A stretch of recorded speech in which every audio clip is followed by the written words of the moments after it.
High above the city, on a tall column, stood the statue of the Happy Prince. He was gilded all over with thin leaves of fine gold. For eyes he had two bright sapphires, and a large red ruby glowed on his sword hilt. He was very much admired indeed. "He is as beautiful as a weathercock," remarked one of the town councilors, who wished to gain a reputation for having artistic tastes. "Only not quite so useful," he added, fearing lest people should think him unpractical, which he really was not. "Why can't you be like the Happy Prince?" asked a sensible mother of her little boy who was crying for the moon. "The Happy Prince never dreams of crying for anything." "I am glad there is someone in the world who is quite happy," muttered a disappointed man as he gazed at the wonderful statue. "He looks just like an angel," said the charity children as they came out of the cathedral in their bright scarlet cloaks and their clean white pinafores. "How do you know?" asked the mathematical master. "You have never seen one." "Ah, but we have in our dreams," answered the children, and the mathematical master frowned and looked very severe, for he did not approve of children dreaming. One night there flew over the city a little swallow. His friends had gone away to Egypt 6 weeks before, but he had stayed behind, for he was in love with the most beautiful reed. He had met her early in the spring as he was flying down the river after a big yellow moth, and had been so attracted by her slender waist that he had stopped to talk to her. "Shall I love you?" said the swallow, who liked to come to the point at once. And the reed made him a low bow, so he flew round and round her, touching the water with his wings and making silver ripples. This was his courtship, and it lasted all through the summer. "It is a ridiculous attachment," twittered the other swallows. "She has no money and far too many relations." And indeed the river was quite full of reeds. Then, when the autumn came, they all flew away. After they had gone he felt lonely, and began to tire of his lady love. "She has no conversation," he said, "and I am afraid that she is a coquette, for she is always flirting with the wind." And certainly whenever the wind blew, the reed made the most graceful curtsies. "I admit that she is domestic," he continued, "but I love traveling, and my wife consequently should love traveling also."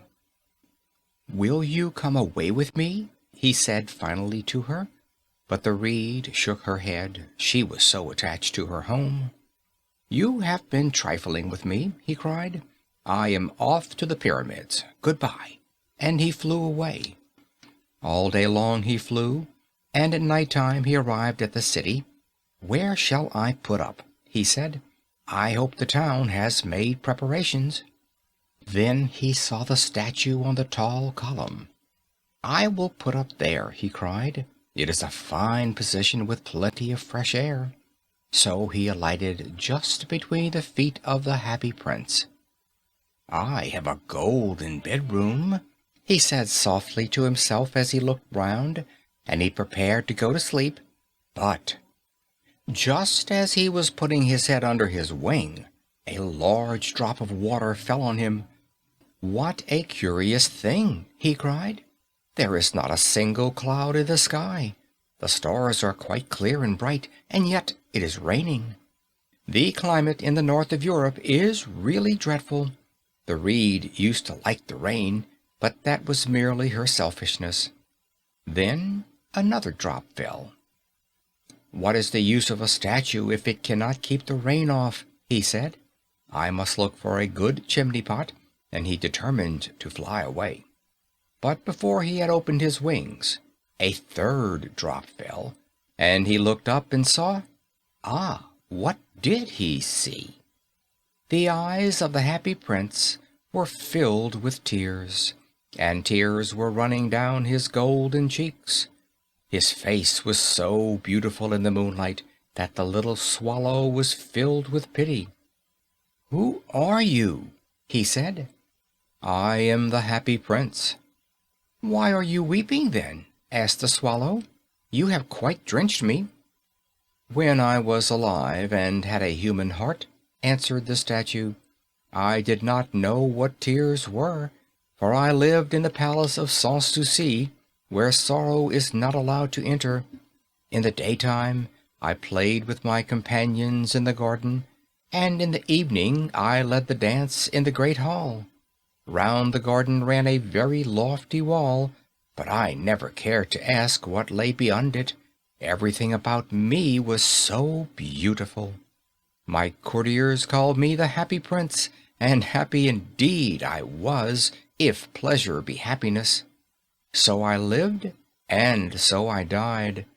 And now that I am dead, they have set me up here so high that I can see all the ugliness and all the misery of my city, and though my heart is made of lead, yet I cannot choose but weep." "What? Is he not solid gold?" said the swallow to himself. He was too polite to make any personal remarks out loud. "Far away," continued the statue in a low, musical voice, "far away in a little street there is a poor house. One of the windows is open, and through it I can see a woman seated at a table. Her face is thin and worn, and she has coarse red hands all pricked by the needle, for she is a seamstress. She is embroidering passion flowers on a satin gown for the loveliest of the Queen's maids of honor to wear at the next court ball. In a bed in the corner of the room her little boy is lying ill. He has a fever and is asking for oranges. His mother has nothing to give him but river water, so he is crying. Swallow, swallow, little swallow, will you not bring her the ruby out of my sword hilt? My feet are fastened to this pedestal, and I cannot move." "I am waited for in Egypt," said the swallow. "My friends are flying up and down the Nile and talking to the large lotus flowers. Soon they will go to sleep in the tomb of the great king. The king is there himself in his painted coffin. He is wrapped in yellow linen and embalmed with spices. Round his neck is a chain of pale green jade, and his hands are like withered leaves." "Swallow, swallow, little swallow," said the prince, "will you not stay with me for one night and be my messenger? The boy is so thirsty, and the mother so sad." "I don't think I like boys," answered the swallow. "Last summer, when I was staying on the river, there were two rude boys, the miller's sons, who were always throwing stones at me. They never hit me, of course, we swallows fly far too well for that, and besides, I come of a family famous for its agility, but still it was a mark of disrespect." But the happy prince looked so sad that the little swallow was sorry. "It is very cold here," he said, "but I will stay with you for one night and be your messenger." "Thank you, little swallow," said the prince. So the swallow picked out the great ruby from the prince's sword and flew away with it in his beak over the roofs of the town.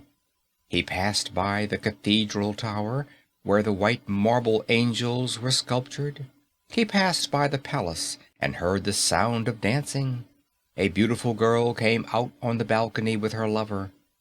"How wonderful the stars are," he said to her, "and how wonderful is the power of love." "I hope my dress will be ready in time for the state ball," she answered.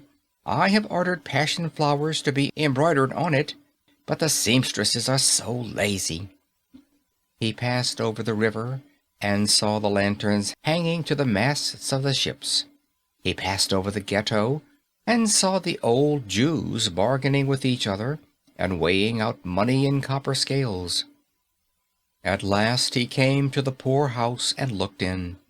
The boy was tossing feverishly on his bed, and the mother had fallen asleep, she was so tired. In he hopped, and laid the great ruby on the table beside the woman's thimble. Then he flew gently round the bed, fanning the boy's forehead with his wings. "How cool I feel!" said the boy. "I must be getting better," and he sank into a delicious slumber. Then the swallow flew back to the happy prince and told him what he had done. "It is curious," he remarked, "but I feel quite warm now, although it is so cold." "That is because you have done a good deed," said the prince. And the little swallow began to think, and then he fell asleep. Thinking always made him sleepy. When day broke, he flew down to the river and had a bath. "What a remarkable phenomenon," said the professor of ornithology as he was passing over the bridge. "A swallow in winter!" And he wrote a long letter about it to the local newspaper. Everyone quoted it. It was full of so many words that they could not understand. "Tonight I go to Egypt," said the swallow, and he was in high spirits at the prospect. He visited all the public monuments and sat a long time on top of the church steeple. Wherever he went, the sparrows chirruped and said to each other, "What a distinguished stranger!" So he enjoyed himself very much. When the moon rose, he flew back to the happy prince. "Have you any commissions for Egypt?" he cried. "I am just starting." "Swallow, swallow, little swallow," said the prince, "will you not stay with me one night longer?" "I am waited for in Egypt," answered the swallow. "Tomorrow my friends will fly up to the second cataract. The river horse couches there among the bulrushes, and on a great granite throne sits the god Memnon. All night long he watches the stars, and when the morning star shines, he utters one cry of joy, and then he is silent. At noon the yellow lions come down to the water's edge to drink. They have eyes like green beryls, and their roar is louder than the roar of the cataract." "Swallow, swallow, little swallow," said the prince. "Far away across the city I see a young man in a garret. He is leaning over a desk covered with papers, and in a tumbler by his side there is a bunch of withered violets. His hair is brown and crisp, and his lips are red as pomegranate, and he has large and dreamy eyes. He is trying to finish a play for the director of the theater, but he is too cold to write any more. There is no fire in the grate, and hunger has made him faint." "I will wait with you one night longer," said the swallow, who really had a good heart. "Shall I take him another ruby?" "Alas, I have no ruby now," said the prince. "My eyes are all that I have left. They are made of rare sapphires, which were brought out of India 1,000 years ago. Pluck one of them and take it to him. He will sell it to the jeweler and buy food and firewood, and finish his play."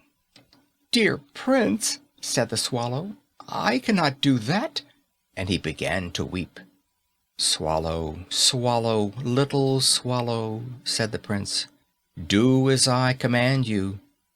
So the swallow plucked out the prince's eye and flew away to the student's garret. It was easy enough to get in, as there was a hole in the roof. Through this he darted and came into the room.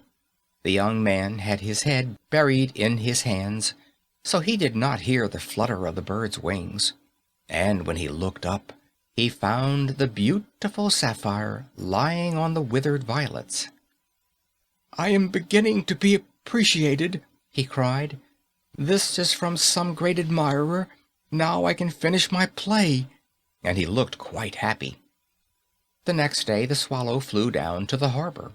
He sat on the mast of a large vessel and watched the sailors hauling big chests out of the hold with ropes. "Heave ahoy!" they shouted as each chest came up. "I am going to Egypt," cried the swallow, but nobody minded, and when the moon rose he flew back to the happy prince. "I am come to bid you good-bye," he cried. "Swallow, swallow, little swallow," said the prince, will you not stay with me one night longer?" "It is winter," answered the swallow, "and the chill snow will soon be here.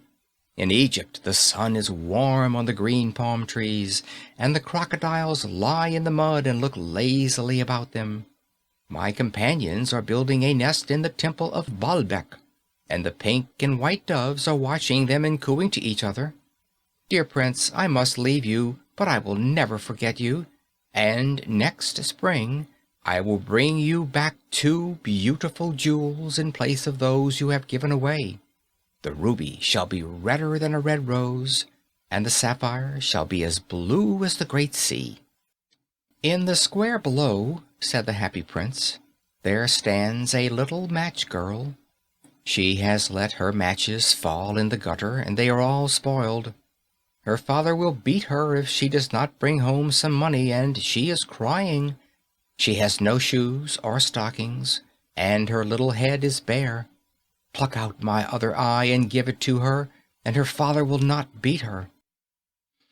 "I will stay with you one night longer," said the swallow, "but I cannot pluck out your eye. You would be quite blind then." "Swallow, swallow, little swallow," said the Prince, "do as I command you." So he plucked out the Prince's other eye and darted down with it. He swooped past the match girl and slipped the jewel into the palm of her hand. "What a lovely piece of glass!" cried the little girl, and she ran home laughing. Then the swallow came back to the Prince. "You are blind now," he said, "so I will stay with you always." "No, little swallow," said the poor Prince. "You must go away to Egypt." "I will stay with you always," said the swallow, and he slept at the Prince's feet. All the next day he sat on the Prince's shoulder and told him stories of what he had seen in strange lands. He told him of the red ibises who stand in long rows on the banks of the Nile and catch goldfish in their beaks, of the Sphinx, who is as old as the world itself and lives in the desert and knows everything, of the merchants who walk slowly by the side of their camels and carry amber beads in their hands, of the king of the mountains of the moon, who is as black as ebony and worships a large crystal, of the great green snake that sleeps in a palm tree and has 20 priests to feed it with honey cakes, and of the pygmies who sail over a big lake on large flat leaves and are always at war with the butterflies. "Dear little swallow," said the Prince, "you tell me of marvelous things, but more marvelous than anything is the suffering of men and of women. There is no mystery so great as misery. Fly over my city, little swallow, and tell me what you see there." So the swallow flew over the great city, and saw the rich making merry in their beautiful houses, while the beggars were sitting at the gates. He flew into dark lanes, and saw the white faces of starving children looking out listlessly at the black streets. Under the archway of a bridge, 2 little boys were lying in one another's arms to try and keep themselves warm. "How hungry we are," they said. "You must not lie there," shouted the watchman, and they wandered out into the rain. Then he flew back and told the Prince what he had seen. "I am covered with fine gold," said the Prince. "You must take it off, leaf by leaf, and give it to my poor. The living always think that gold can make them happy." Leaf after leaf of the fine gold the swallow picked off, till the happy Prince looked quite dull and gray. Leaf after leaf of the fine gold he brought to the poor, and the children's faces grew rosier, and they laughed and played games in the street. "We have bread now," they cried. Then the snow came, and after the snow came the frost. The streets looked as if they were made of silver, they were so bright and glistening. Long icicles, like crystal daggers, hung down from the eaves of the houses. Everybody went about in furs, and the little boys wore scarlet caps and skated on the ice. The poor little swallow grew colder and colder, but he could not leave the prince. He loved him too well. He picked up crumbs outside the baker's door when the baker was not looking, and tried to keep himself warm by flapping his wings. But at last he knew he was going to die. He had just strength to fly up to the prince's shoulder once more. "Goodbye, dear prince," he murmured. "Will you let me kiss your hand?" "I am glad that you are going to Egypt at last, little swallow," said the prince. "You have stayed too long here, but you must kiss me on the lips, for I love you." "It is not to Egypt that I am going," said the swallow. "I am going to the house of death. Death is the brother of sleep, is he not?" And he kissed the happy prince on the lips and fell down dead at his feet. At that moment a curious crack sounded inside the statue, as if something had broken. The fact is that the leaden heart had snapped right in two. It certainly was a dreadfully hard frost. Early the next morning the mayor was walking in the square below in company with the town councilors. As they passed the column, he looked up at the statue. "Dear me, how shabby the happy prince looks," he said. "How shabby indeed," cried the town councilors, who always agreed with the mayor, and they went up to look at it. "The ruby has fallen out of his sword, his eyes are gone, and he is golden no longer," said the mayor. "In fact, he is little better than a beggar." "Little better than a beggar," said the town councilors. "And here is actually a dead bird at his feet," continued the mayor. "We must really issue a proclamation that birds are not to be allowed to die here," and the town clerk made a note of the suggestion. So they pulled down the statue of the happy prince. "As he is no longer beautiful, he is no longer useful," said the art professor of the university. Then they melted the statue in a furnace, and the mayor held a meeting of the corporation to decide what was to be done with the metal. "We must have another statue, of course," he said, "and it shall be a statue of myself." "Of myself," said each of the town councilors, and they quarreled. When I last heard of them, they were quarreling still. "What a strange thing," said the overseer of the workmen at the foundry. "This broken lead heart will not melt in the furnace. We must throw it away." So they threw it on a dust heap where the dead swallow was also lying. "Bring me the two most precious things in the city," said God to one of his angels. And the angel brought him the leaden heart and the dead bird. "You have rightly chosen," said God, "for in my garden of paradise this little bird shall sing forevermore, and in my city of gold the happy prince shall praise me." End of The Happy Prince.